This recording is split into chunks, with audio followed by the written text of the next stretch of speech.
नमस्कार, आपलं स्वयंपाकघर आणि आपण या माझ्या किचनमध्ये तुमचं स्वागत आहे। आज आपण बांगडा फ्राय कसा करणार आहोत, तेही मसालेदार आणि अगदी मोजक्या साहित्यामध्ये। तर त्यासाठी आपण इथे घेतलेले आहेत 3 बांगडे, त्यांचे व्यवस्थित पीस करून स्वच्छ असे धुवून घेतलेले आहेत।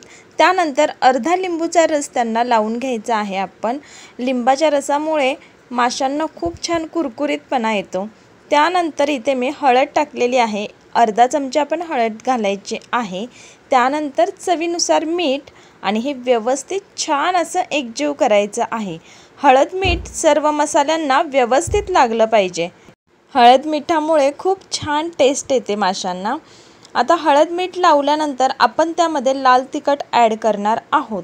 आता हा आमचा घरगुती मसाला आहे, त्यामुळे मी फक्त लाल मिरची पावडर वापरलेली आहे। तुम्ही जर विकतचा वापरत असाल तर जिरा पावडर आणि धना पावडर नक्की ॲड करा।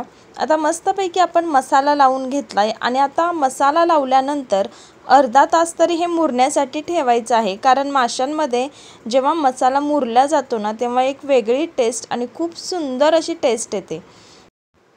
आता अर्ध्या तासानंतर आपण ह्या माशांना छान असं फ्राय करून घेणार आहोत।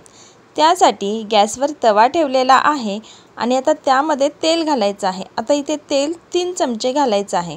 आपल्या तेलाच्या डब्यामध्ये जो चमचा असतो तेलाचा, तो 3 चमचे घालायचा आहे आणि तेल छान गरम करून घ्यायचं आहे, जास्त कडकडीत करायचं नाही।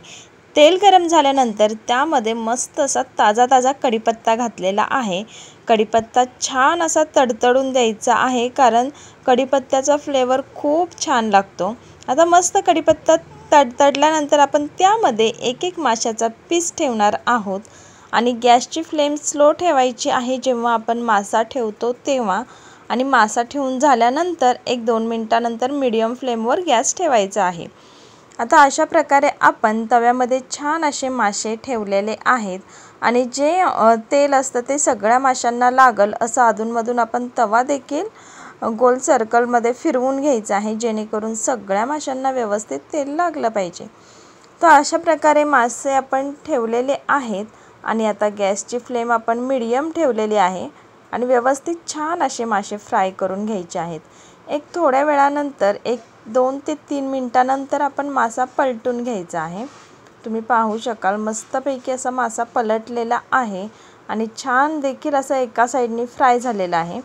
आता अशा प्रकारे आपण दुसऱ्या साईडनी देखील थोडा वेळ मस्तपैकी फ्राय करून घ्यायचा आहे।